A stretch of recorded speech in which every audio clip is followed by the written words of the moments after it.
Para você que nos acompanha aqui no Jornal Gente da Rádio Bandeirantes, nessa semana nós preparamos aí informações a respeito dos desafios que estão colocados para o Brasil. Seja lá quem foi eleito presidente da República, governador, senador, deputado, né? Qual vai ser a base do nosso Congresso Nacional.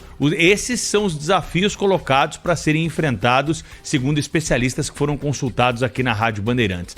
Mais de 20 personagens renomados que têm estatura, já participaram de governos ou poderiam ser ministros de eventuais governos, foram ouvidos aqui pela nossa reportagem para tratar de temas fundamentais para o crescimento do país e para superarmos os problemas que temos hoje. Ontem a gente falou da economia, hoje é dia de falarmos da saúde. Para você que nos acompanha em áudio e vídeo, tem uma apresentação aqui com os números que a gente vai falando para facilitar a compreensão, mas quem está no rádio, claro que não perde nada. É claro que quando a gente fala de saúde, o primeiro ponto a ser destacado é o Sistema Único de Saúde, né? O famoso SUS. É um dos mais completos programas de saúde pública do mundo, né, que garante acesso integral, universal e gratuito para toda a população do país. Está na Constituição Federal. 160 milhões de pacientes tem o SUS hoje. São 260 mil agentes de saúde espalhados em todo o Brasil. O SUS, para vocês terem uma ideia, dois dados muito relevantes. O primeiro deles, realiza 2 milhões de partos por ano em todo o território nacional. E a fila, Thaís, é muito grande para alguns exames e para algumas cirurgias. Por exemplo, 5 mil pessoas hoje estão na fila para a cirurgia bariátrica em São Paulo, que para alguns pode estar ligada a uma questão estética, mas está ligada assim à questão de saúde, é o que nós vamos ver na sequência, depois de ouvirmos os especialistas que conversaram conosco. 7 em cada 10 brasileiros dependem do SUS, da saúde do SUS, dos serviços do SUS, quando tem algum problema de saúde ou, claro, né, para fazer os seus diagnósticos e acompanhamentos. Nós conversamos com o médico especialista em gestão pública da saúde, Davi Wipp, que falou que não tem como fugir de um desafio na questão da saúde, o financiamento da saúde pública no Brasil. Tem que criar grande indústria de saúde, tem que inovar, tem que produzir melhores formas de acesso e tem que financiar. Porque hoje o financiamento da saúde é uma tristeza. Essa tabela SUS, ela tem que deixar de existir. Não é possível que você remunere uma consulta médica R$10. O orçamento do Ministério da Saúde é de 130 bilhões. Aumentou para 200 bilhões por conta das medidas que foram tomadas para a pandemia. Ora, não dá para voltar para 130 bilhões. Nós temos que ir atrás de novas formas de financiamento. E como financiar esse sistema, né? Nós fomos atrás das respostas, usando o quê? Parâmetros internacionais, né? O gasto per capita anual no Brasil é de $750, conta $3.000 na Alemanha e no Reino Unido. Na média, Sônia, os países da OCDE desembolsam aí 6,5% do PIB com saúde. Os governos da Alemanha, da França e do Reino Unido já alcançaram a excelência, 9,9%, 9,3% e 8% do PIB, respectivamente, só destinado para a saúde. Aí tem um capítulo que é muito importante, também é um desafio a ser enfrentado para evitarmos, né, tanta demanda e tantas filas no Sistema Único de Saúde, que é a prevenção. Você sabia que a população com mais de 60 anos, né, é a que mais cresce no Brasil? Hoje, até mesmo campanhas de marketing estão voltadas para esse público-alvo. Quem tem mais de 60 anos, né, que normalmente em outros períodos, né, já foram esquecidos pelo mercado publicitário, hoje até o mercado publicitário mira nesse público-alvo.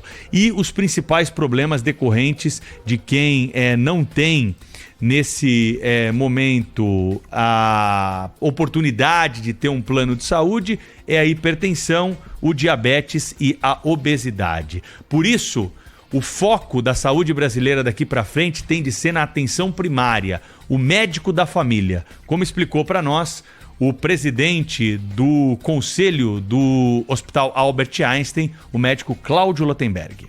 Fortalecer o conceito da atenção primária.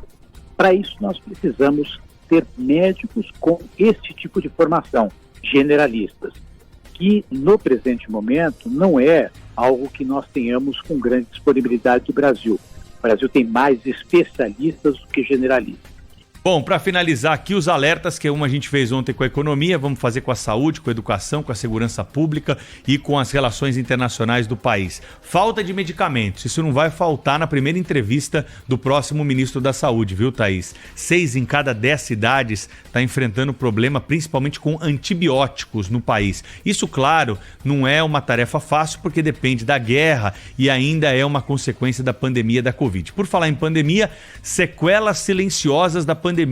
Não é o governo brasileiro, esse é um desafio para a saúde mundial, né? O monitoramento de sintomas pós-Covid que está em andamento, e é claro que o governo brasileiro vai ter de ficar atento a isso. A universalização do saneamento básico, que é algo que foi colocado como meta, nós temos 2033 para atingirmos essa excelência, mas esse processo está sendo acelerado com a possibilidade, né, da privatização do serviço em boa parte do país. É uma das boas notícias que temos, mas vamos precisar cobrar isso, porque a água potável, uma rede de esgoto, diminui as doenças e, claro, diminui também a fila no sistema único de saúde. E para finalizar, os planos de saúde, né? Um desafio para o próximo governo, porque nós temos aí reajustes, regras da Agência Nacional de Saúde Suplementar, a ANS, que acabam, vez por outra, prejudicando o acesso dos brasileiros, né? E colocando o consumidor aí numa posição de desvantagem quando busca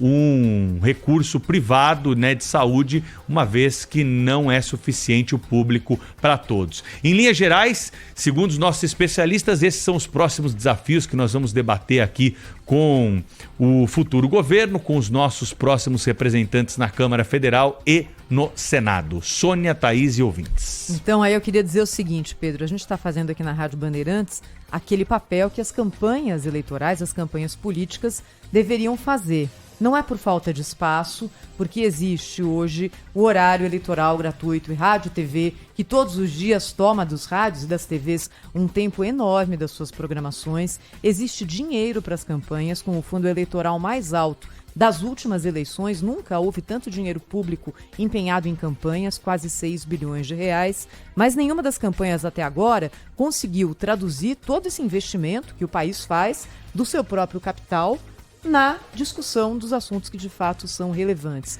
Qual é o posicionamento Thaís, faço das suas as minhas palavras, pois isso mesmo. Sônia, a gente hoje, e eu acho que a gente deu um azar de ter nessa campanha 2 personagens políticos com personalidades fortes, fortíssimas, cada um falando ali de forma adequada para o seu eleitorado. Eles são 2 mestres da comunicação para os eleitorados, Lula e Bolsonaro. E isso fez com que toda a discussão política se desse em torno dos personagens e não daquilo que vai ser de fato colocado em prática. Porque quando a gente olha para trás, e aí trabalhar numa rádio que tem a história da Rádio Bandeirantes, 85 anos, nos dá a possibilidade de ter essa perspectiva.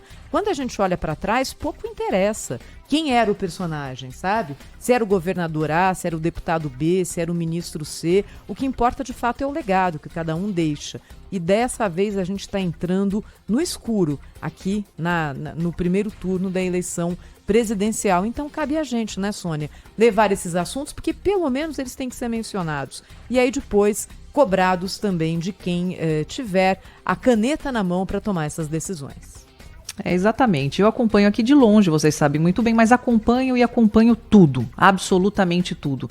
Eu não vi em nenhuma campanha, nada que me surpreendesse, falasse, nossa, isso é uma proposta, até porque nenhuma das propostas está detalhada, parece aquela coisa, em linhas gerais, a gente não quer mais saber em linhas gerais. De fato, qual é a proposta para a saúde? De fato, qual é a proposta para a educação? Qual é a proposta econômica? Nós não temos isso de nenhum dos candidatos.